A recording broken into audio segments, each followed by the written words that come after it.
بسم اللہ الرحمن الرحیم۔ السلام علیکم بہنوں، بھائیوں، دوستوں اور بزرگوں۔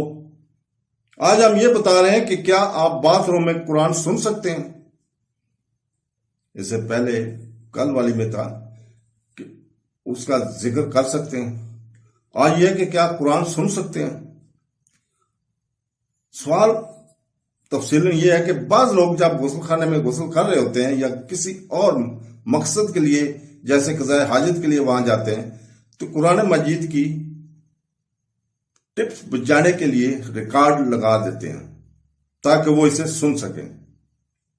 کیا غسل خانے میں ارواح کو ننگا کرتے وقت قرآن سننا جائز ہے؟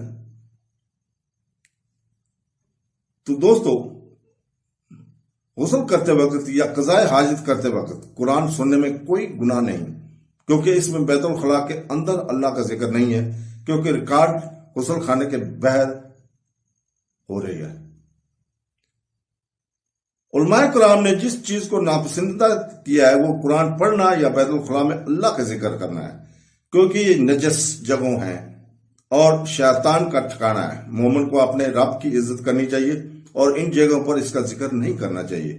جہاں تک غسل خانہ یا حاجت کے وقت قرآن سننے کا تعلق ہے تو اس میں کوئی گناہ نہیں، کیونکہ اس میں بیت الخلاء کے اندر اللہ کا ذکر نہیں ہے، جیسے کہ ریکارڈنگ باہر ہو رہی ہے اور غسل خانے کے باہر ٹیپ ریکارڈ پر تلاوت ہو رہی ہے۔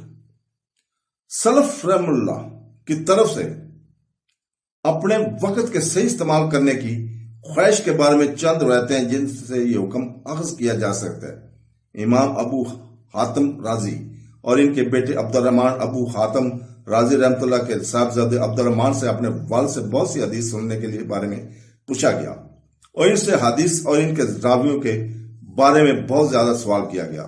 انہوں نے کہا، میرا باپ کھانا کھا رہا ہوتا، میں اسے پڑھتا، وہ چلتے پھرتے میں اسے پڑھتا، اور وہ بیت الخلاء میں جاتے اور میں اسے پڑھتا، اور وہ دیکھتے ہوئے گھر میں داخل ہوتے، کس چیز کے لیے اور میں اسے پڑھوں گا۔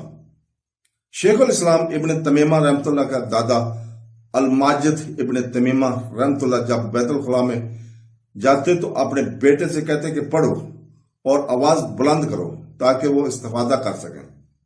اس وقت اور اس سے فائدہ اٹھانے بغیر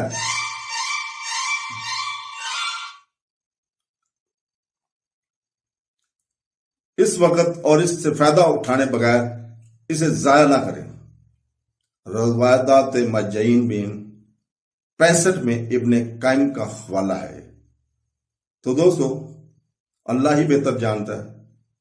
اللہ ہمیں قرآن اور سنت رسول پڑھنے اور اس کے اوپر عمل کرنے کی توفیق عطا فرمائے۔ آمین ثم آمین۔ اللہ حافظ۔